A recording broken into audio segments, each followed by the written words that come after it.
Listen up, hear me and hear me clearly. A new announcement has shaken the world. Pope Leo Roman XIV is here, but this is not just about politics. This is not just about a man. This is about prophecy. This is about deception. This is about the end. Time's warning that the Lord God Almighty is screaming from the heavens, and most are deaf to it. Listen carefully. Okay. So, maraming nagsubaybay nitong nagpakilalang Bishop Marie Emmanuel na ang naturang obispo daw ay nagpakilalang isang Assyrian bishop. Pero alam niyo ba mga kapatid na may isang obispo din sa Assyrian Church of the East ang nagsasabing hindi tunay na bishop at nagplanong sampahan pa ng kaso itong si Marie Emmanuel na ang tunay pangalan ay Robert Eslemon dahil sa paggamit ng Assyrian Church of the East na di naman siya kabahagi nito. At meron siyang hula kaugnay sa pagkapili ni Pope Leo the 14. Tulad sa ibang mga sikta, meron din silang sariling hula. At ito ang tatalakayin natin mga kapatid sa pagkakataong ito. Samahan ninyo ako. Kasi unalingan, pag palaging inulit-ulit ay magmukha talagang katuhanan para sa ating mga kapatid na kulang ang kaalaman. Ang pagkadaya ay maranasan sa iba't ibang paraan. Pero napakasakit pag madaya tayo sa pananampalataya. Dahil nanganib pati ang ating kaluluwa. Viva Cristo Rey! Pro Dio et Ecclesia! Kumusta? Welcome. At inanyayahan natin, huwag kalimutan ang ating mga suking taga-subaybay na pindutin ang like bilang suporta at huwag din kalimutang mag-subscribe sa mga bago pa lang at pindutin ang bell button para updated kayo mag-comment at i-share ninyo. Acknowledge natin ang mga pumasok. Nandito ngayon nasa linya ngayon si Shadow Kun. Good afternoon sa lahat. Nagsubaybay, Bro Wendell, si Sarah, God bless, Mama Mary. Hello, si Fuckbusters, hello.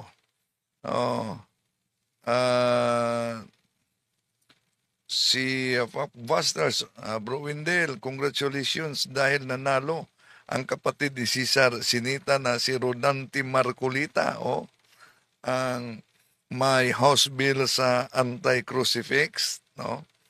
So, si Nara Ompok, huwag niyong kalimutan mag-subscribe din sa Fuckbusters, ha? Kita-kita tayo, Kaburnok, ngayong 24-25 dyan sa Cebu. So, sa lahat ng mga kapatid na sumusubaybay sa ating live streaming, welcome po. At sa ating Facebook page, wala pa. So, sa pagkakataong ito mga kapatid, ating tatalakayin itong hula. May medyo hula si Marmare na ano daw. Listen up, hear me and hear me clearly. A new announcement has shaken the world.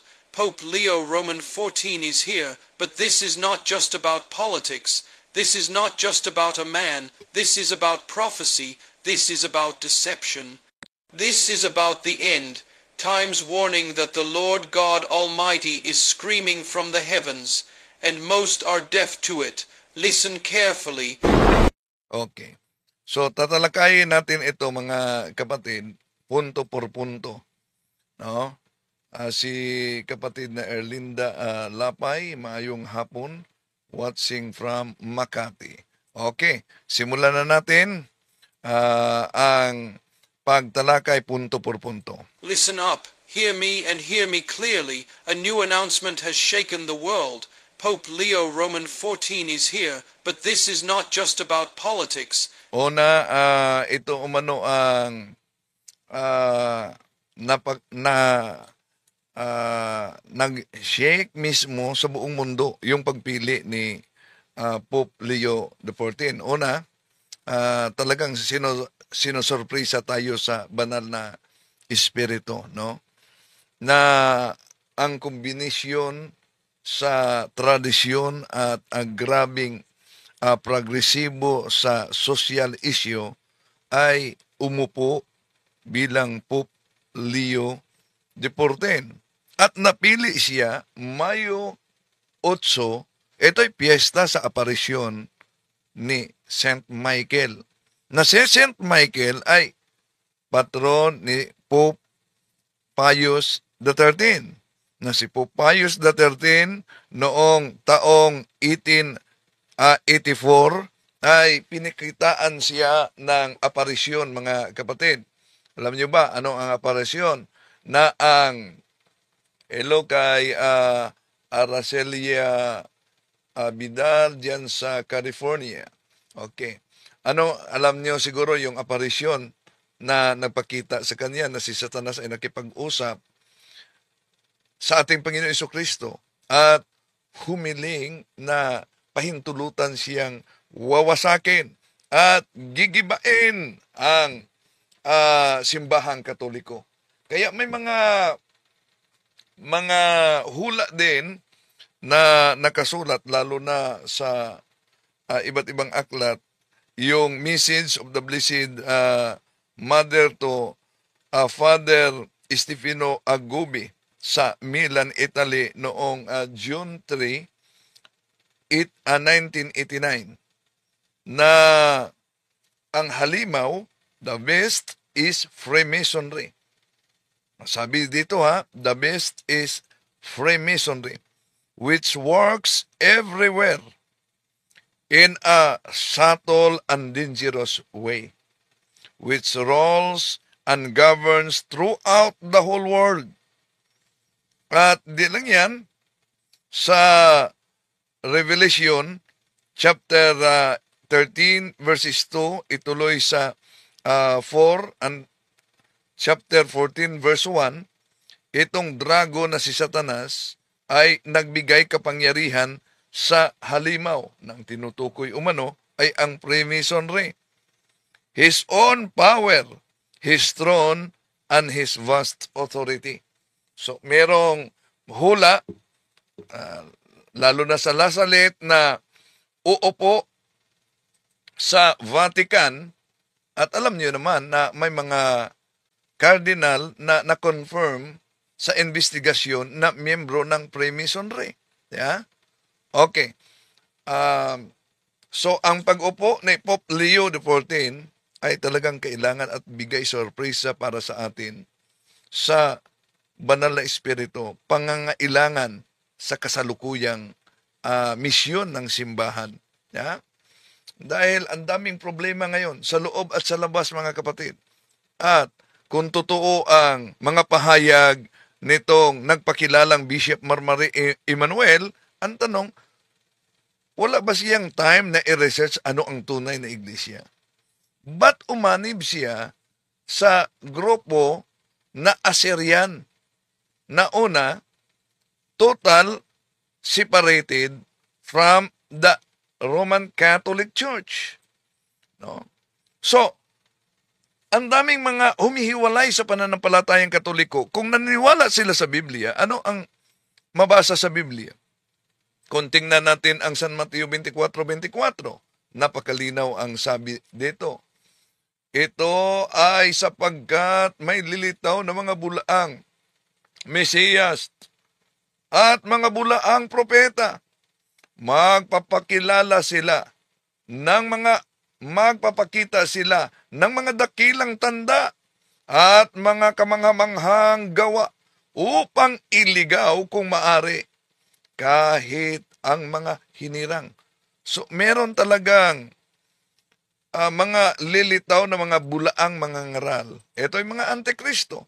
Ang tanong, kung sundin natin ang mabasa diyan sa Biblia, lalo na sa Protestante, pag sinabing Antikristo, ano po ba itong grupong ito kung ang batayan natin ay ang mismong nakasulat sa Biblia, mga kapatid? Ito po, tingnan natin ang salin ng mga Protestante sa unang Juan 2:18-19. Ito po ang mabasa natin. Munting mga anak, ito na ang huling oras. Gaya ng inyong narinig na darating na ang Antikristo. Kahit ngayon marami ng Antikristo. Kaya malalaman natin na ito na ang huling oras. Humihiwalay sila sa atin, subalit hindi sila kabilang sa atin. Sapagkat kung talagang kabilang sila sa atin, mananatili sana silang kasama natin. Ngunit umalis sila upang mahayag na silang lahat ay hindi kabilang sa atin. Kaya kung itong mga grupong ito, lalo na mga Protestante, ay totoo ang kanilang pahayag, una, di sana sila humihiwalay sa tunay na iglesia. Bakit? Dahil ang ating Panginoon Jesucristo nagtatag sa tunay na iglesia, itinatag niya sa ibabaw ng batusan Mateo Kapitulo 16-18 at mayroon siyang divine promise na ang kanyang divine promise ay siya'y sasama sa kanyang iglesia hanggang sa huli. San Mateo Kapitulo 28:20, en omnibus debus osque en seculat seculorum. Tuloy natin. This is not just about a man. This is about prophecy. This is about deception. This is about the end. So this is about deception. Kaya mag-ingat talaga tayo sa mga deception, no? Dahil yung mga deception na ito, mga pandaraya ay pwedeng maranasan natin sa iba't ibang mga paraan. Pero alam niyo mga kapatid, delikado pag madaya tayo sa pananampalataya dahil nanganib pati ang ating kaluluwa. So, etong si Marmarena Dinison din sa Assyrian Church, no? At napakilalang bishop, kung talagang ni-research niya, magaling siyang mag-research, lalo na sa pagsagot sa mga Muslim, no? Kaya nga, inaatake siya habang ng isang extremist na Muslim, habang nag-live siya. No. Okay, tuloy natin. So, wala ba silang pagkataon na i-research talaga ang tunay na iglesia para di madaya? Okay, tuloy natin. That the Lord God Almighty is screaming from the heavens, and most are deaf to it. Listen carefully. Tama. Sa dami ng mga schismatic ngayon, sa dami ng mga sikta ngayon, anong sabi ng ating Panginoon sa Juan Kapitulo 17:17? Yan, screaming from heaven talaga. Sanctifica eios en veritate, soermo toos veritas est. Okay, tuloy natin. This is not a time for distraction. Na magiging isa sila. Ito din ang gospel natin ngayon. Magiging isa sila tulad ng ating Panginoon Jesucristo at ang Ama ay iisa. This is not the hour for entertainment or spiritual laziness. Tama. Hindi talaga ito panahon ng entertainment at laziness. Dahil yung pagka-lazy talaga mga kapatid ay lukewarm yan. At Revelation chapter 3 verse 16, because you are not hot, neither cold, nor hot, I will spit you out in my mouth. Okay, tuloy natin. The world is shaking, and yet most people are blind, walking around as if nothing is happening. Totoo talaga. Ang daming mga bulag sa ating panahon ngayon. Ang dami. Nabasa ko nga, ilan ang bumuto kay Pastor Apollo Kibuloy kahit nanalo. Di ba? More than 5 million ang bumuto. No? So, siguro, mga kaanib ito ni Pastor Apollo Kibuloy. At naniniwala sila sa self-proclaimed appointed Son of God. Oh. And then, hindi lang yan. Ilan ang mga umanib sa siktang tatag lamang ng tao? Ang dami pa. No? Ang daming mga umanib na karamihan, mga kapatid, kung tingnan ninyo, ang mga siktang yan ay tatag lamang ng tao na wala namang sariling Biblia, nakibasa na lang si G. De Los Reyes Manligues, pa-shout out bro, si Malo Salomon, good PM bro, si Melina Servito, hello kapatid. Okay, tuloy natin mga kapatid. As if tomorrow is guaranteed, there has been a shift, an announcement, a declaration that has rippled through the religious and political world. But more importantly, it has echoed in the spiritual realm. The unveiling of a new global religious leader is not just a political change. It is a prophetic alarm. The earth is rumbling with... Una, kung tingnan natin ang hula sa Biblia, may hula talaga. No? Ito ang mga iniasahang na bad mobs para sa Holy Spirit. Sabi ni Archie. Una, kung tingnan natin ang hula talaga sa Daniel Kapitulo 2, versikulo 44, napakalinaw ang sabi sa Daniel 2:44 mga kapatid. No? At kung tingnan natin sa footnote diyan, basahin muna natin ha, Daniel Daniel Kapitulo 2:44, ito mabasa natin. Sa panahon ng mga haring iyon, ang Diyos sa kalangitan ay magtatag ng isang kahariang hindi maibabagsak kailanman, ni masasakop ni numan. Dudurugin nito at ganap na wawasakin ang iba pang mga kaharian at mananatili ito magpakailanman. Daniel 2:44, ang Diyos mismo ay magtatag ng isang kaharian na hindi maaagaw, hindi maibabagsak kailanman. Ano ba yung kaharian yan? Tingnan niyo sa footnote ng Dewey Version. Mabasa ninyo, the kingdom of God, which is the Catholic Church, that cannot be destroyed. Sandali, may nabasa ako dito sa Jake Ferrer. Sabi niya, tanong ko, Bro Wendell, hindi ba binago ni Jesus ang tura ngayon sa Matthew 5:17? Do not think that I have come to abolish the law of the prophet. I have not come to abolish them, but to fulfill them. So, ituloy pagbasa, no? Ang San Mateo, Kapitulo 5:17. Ano po ba ang mabasa diyan sa San Mateo? Ito babasahin natin.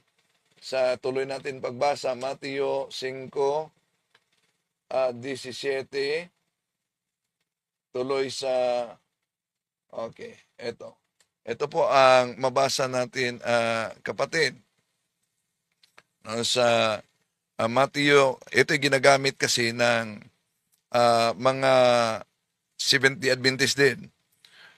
Huwag ninyong akalaeng narito ako upang ipawalang bisa ang kautusan at ang mga propeta. Narito ako, hindi upang ipawalang bisa ang mga iyon, kundi upang tuparin. Sabi dito sa 18, tandaan ninyo.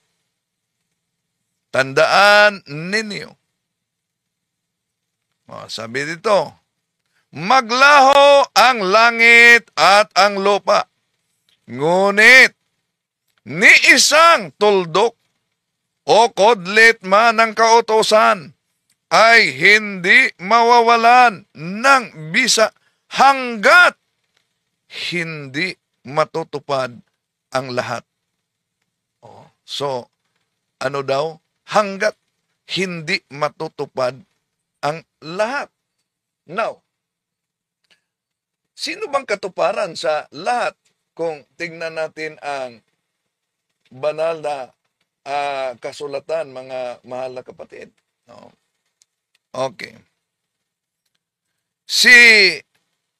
Ang ating Panginoong Hesus, nagsabi siya sa Lucas Kapitulo 16:16, ang kautosan ni Moises at ang sinulat ng mga propeta ay may bisa hanggang sa pagdating ni Juan na taga-bautismo. Kailan daw kailan ang hangganan? Lucas 16:16, ang kautosan ni Moises at ang sinulat ng mga propeta ay may bisa hanggang sa pagdating ni Juan na taga-bautismo. Buhat noon ay ipinangaral na ang magandang balita tungkol sa kaharian ng Diyos. At ang lahat ay nagpupumilit sa pagpasok dito. Ngayon, tingnan natin sa history, dahil ito ginagamit ng mga Seventh-day Adventist kasi mga kapatid, no? Ayon kay RJ, salamat po sa pagtapik na ganito. Madami na naman ang maniniwala sa kanya. Excommunicated Ancient Church of the East Assyrian Christian denomination. Yes, excommunicated siya, no? Okay. Brad Windel, nanalo po si Match Kulita daw. Okay. Okay, tuloy natin mga kapatid, no? Tuloy natin. So si Josephine Maluyo, may channel sa Seventh-day Adventist sa iyong araw. Ang nanalo daw umano na mayor ay ang katunggali ni dating Presidente Rodrigo Duterte. Di po ba si Duterte ang nanalo? Mamaya siguro sa sunod tatalakayin natin.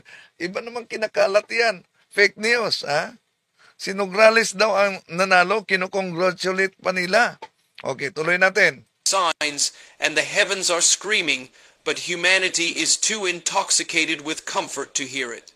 In Bible we are said that in the last days perilous times will come. Men will be lovers of self, lovers of pleasure rather than lovers of God. They will have a form of godliness but deny its power. Are we not seeing that today? So totoo naman yan ang realidad sa panahon ngayon, no, na marami ang nagmamahal sa kanilang sarili. But remember this, the purpose why we are here is to know God, to love God, and to serve God. Churches filled with performance but empty of presence. Leaders celebrated by the world but unknown by heaven. Souls stopped. So yan, may pinatatamaan na siya dito na ang mga pinuno sa simbahan daw ay nakilala sa mga leader. Sandali muna. Panalo ba? Hindi. Maliit lang ang nakuha. Jake Ferrer sa Buhay Party List. 97,000. Kailangang makakuha ng more than 300 para may isang upuan. So, 97,000 daw. Okay. So, si Sky Isblo. May magandang sinabi si Marie kay Eileen Goldwhite. Saka hindi nagugustuhan ng mga SDA. Okay. Sige, hanapin natin yan. While pulpits entertain, what has happened to the fear of God? What has happened to the trembling at His word? The world is being prepared, but not for peace, for delusion. In Bible, we are said that because people refuse to love the truth, God will send a strong delusion. So, una, kung ang ipinangaral nitong si Marmari ay katotohanan, no? Hindi delusion. 'Di ba? Sa ikalawang Thessalonians chapter 2 verse 10, di daw bakit ba niya kinakalaban ang Santo Papa? Schismatic kasi ang grupo nila, no? Hindi united with the Holy Father. Pero nag-claim siya na Assyrian. Ngunit isang obispo ang nagpahayag na siya ay hindi kaanib dahil tinanggal, sinuspindi siya. Although, hindi sinabing excommunicated, sinuspindi siya. Okay, tuloy natin. So that they may believe what is false. If that does not shake you to your core, you are already asleep. When God himself allows deception to flood the earth, it means time is up. Una, kung ayaw talaga nila ng deception, no? Kung ayaw nila ng deception, ay ba't umanib sila sa siktang tatag lamang ng tao? Okay, tuloy natin. Tuloy natin, mga kapatid. It means the warnings have been ignored. It means the judgment is near. Look at what is unfolding. Watch how the media celebrates sin and mocks righteousness. Watch how people applaud rebellion against the divine order. Watch how the lines are being blurred between truth and error, holy and profane. In Bible we are said that what is good will be called evil, and what is evil will be called good. Tama, dahil yun lang mga siktang tatag ng tao. Dami namang mga yumakap na akala nila tunay yun.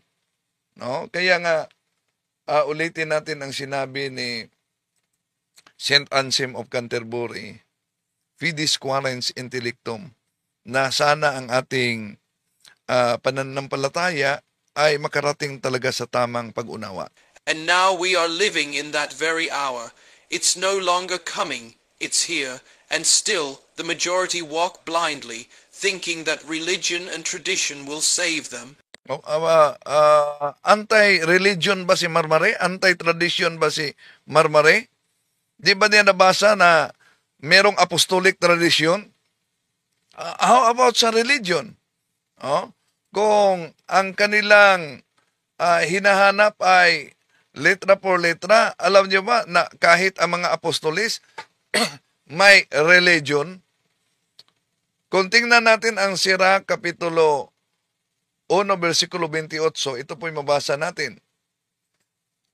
Be faithful in the practice of your religion. When you worship the Lord, do it with all your heart. At ang sabi niya, may mga tao o manong naniniwala na ang relihiyon ay makapagligtas kahit ang tradisyon. No? Ang tradisyon ay nasa Biblia yan. Ang mga apostoles, meron silang religion. Asan mabasa na meron silang religion? Tingnan natin sa Biblia. Ito, 1 Timothy chapter 3 verse 16. Ito mabasa natin. Without any doubt, the mystery of our religion is great. He was rebelled in flesh, vindicated in spirit, seen by angels, proclaimed among the Gentiles, believed throughout the world, taken up in glory. So, ang mga apostoles ay may religion. So, ngayon, dahil may religion sila, ito bang religion ng mga apostoles ay di makapagligtas? Kaya anong babala kung tingnan natin ang Holy Bible, Bible in Basic English na translation sa 1 Peter chapter 4 verse 18. Ito po ang mabasa natin, mga kapatid. And it is hard for men, for even the good men, to get salvation. What chance has the man without religion or the sinner. O kung mahirap daw maligtas ang mga taong mabuti, ano pa kaya yung mga taong walang relihiyon? Kaya kailangan talaga na tayo ay nasa tunay na relihiyon. Bakit nasa tunay na relihiyon? Ang dami namang mga pirated ngayon.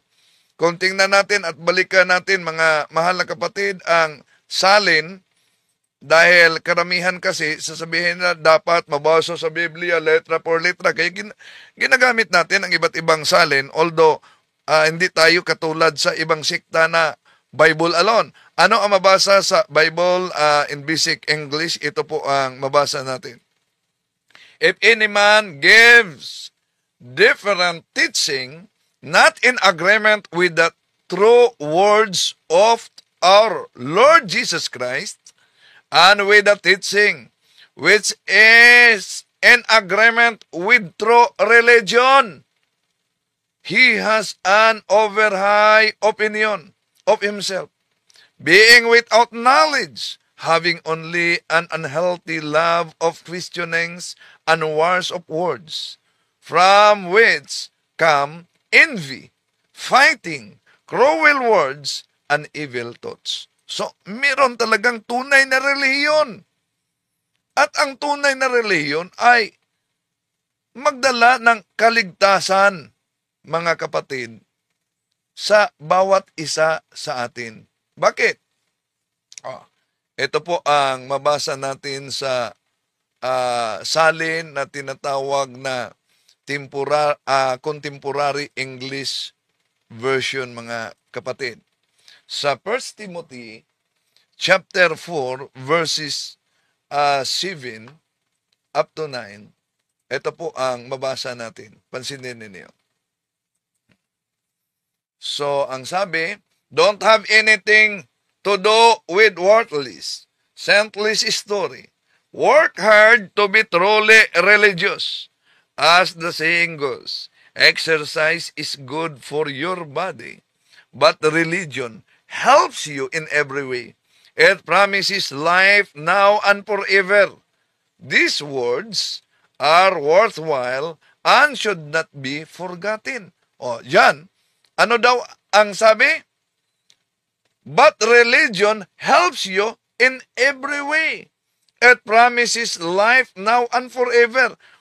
Ngayon, alin ang paniniwalaan natin? Yung mga nagsasabing, ang relihiyon ay hindi talaga makapagligtas.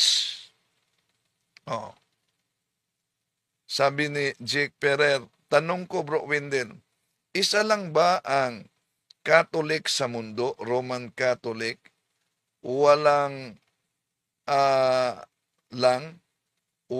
Greek Orthodox at Armenian Catholic Church? Pakisagot. Yung Armenian, kasama yan ng simbahang Katoliko. Ang Katoliko kasi kapatid ay Eastern and Western churches. Yung Western churches, yung Roma.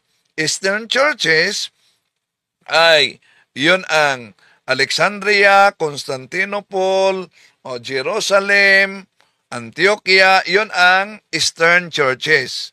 At galing sa kanila, may humihiwalay sa 1045. Yun ang Orthodox ni Michael Cerullius. Pero merong mga nanatili pa hanggang ngayon. So Byzantine, Constantinople, yun. Nananatili pang in communion with the Holy Father. Pero yung kay Michael Cerullius, due to the theological and political issue, humihiwalay sila 1045 Anno Domini. Okay, tuloy natin. Let me tell you clearly, no religious title, no global institution, no man sitting on a throne of human honor can replace the lordship of Jesus Christ. In Bible, we are... Totoo naman yan, pero tandaan natin na ang kaharian ng ating Panginoong Jesucristo, ang iglesia ay kaharian ng ating Panginoong Jesucristo, na hinulaan na sa Daniel 2:44. At tandaan natin, sinabi nga ng ating Panginoon Jesucristo, Lucas Kapitulo 22, versikulo 30, ano sabi niya? So that you may eat and drink at may table in my kingdom, and sit on thrones, judging the 12 tribes of Israel. Yun ang iglesia ng ating Panginoon Jesucristo. Maliban na ito'y iglesia, magiging kaharian. Kaya walang katuparan, mga kapatid, na maliban na si iglesia, siya ay estado. Ang simbahang katoliko lang. At ang katuparan sa Daniel 2:44, ano ang sabi sa Daniel 2:44? Na ang Diyos ay magtatag ng iglesia na hindi maibabagsak ni man ni ang kanyang kapangyarihan ay maagaw sa sino man. At magwawasak ito ng kaharian. Ano pa mga kahariang winasak ng simbahang katoliko? Walang iba. Kaharian ng mga pagano. Kaharian ng Pagan Roman Empire. Kahit na ang kaharian ng komunista. Kahit pinasukan nila ang simbahan. Ayon kay Bilyadav na na-convert, isang high rank ng komunista, na-convert ni Archbishop Fulton Sheen. Alam nyo ba? Sabi niya, may mga pinasok sila sa seminaryo na mga komunista. Ang kanilang layunin ay gigibain, wawasakin ang simbahang katoliko. At nagtagumpay umano sila dahil ang mga komunistang naipasok nila, nagiging pare, nagiging obispo pa. Sabi ni Bilyadav yan. Pero alam nyo mga kapatid, dahil ang ating Panginoon Jesucristo nagtatag ng kanyang simbahan, San Mateo Kapitulo 16, 18, sa Aramaic, sabi niya, inaamar na lakda to kipa, wialhadi kepa ebneliti, at isinulat yan sa Greek, Mateo 16, 18, et igo di kukiato espet, kago disoy, Petro, sa Greek yan, kago disoy, no? At sa Latin, it igo di kukiato is Petros, et soperham Petram idipicabo iglesiam yam, na itatag ang simbahan sa ibabaw ng bato. Ibig sabihin, hindi talaga guguho ang tunay na iglesia. Pwedeng masaktan sa mga iskandalo dahil even during the time of Christ, there was also a Judas. Sa sino man sa atin na magkasala, sa sino mang mga ordained minister na makagawa ng malaking iskandalo, pwedeng masaktan ang simbahan. Pero ang simbahan ay hindi talaga. Ang simbahan ay hindi talaga guguho. Dahil ito'y naitayo sa ibabaw ng bato. At may divine promise. San Mateo, Kapitulo 28:20. Enom dibus esque in siculat siculorum. Nasamahan ito ng ating Panginoon hanggang sa huli. Kaya, sa ating pagtalakay ngayon, mga kapatid, sana magiging gabay ito sa lahat ng mga naghahanap ng katotohanan. Walang ibang iglesyang itinatag ng ating Panginoon Jesucristo, kundi ang simbahang katoliko lang. Pinatunayan sa mga history, Gloria Encyclopedia, Volume 5, page 106, Catholic Church, Greek Catholicos Universal, term generally applied to the Divine Society founded by Jesus Christ. The New Book of Knowledge, Encyclopedia, Volume 16, page 287, the history of the Roman Catholic Church began in Anapia, Rome, in Jerusalem, almost 2,000 years ago. Acknowledge natin si J. Don Apipito dyan sa New Zealand. Okay? Margie Asaligan. Hello, kapatid. At sa lahat natin mga kapatid, sana magiging gabay ito sa paghanap ng katotohanan. Maraming salamat po sa inyong pagsubaybay. Hanggang sa muli, itong inyong lingkod. Bye-bye. To make His message known is our responsibility. So here we are to pledge our lives to the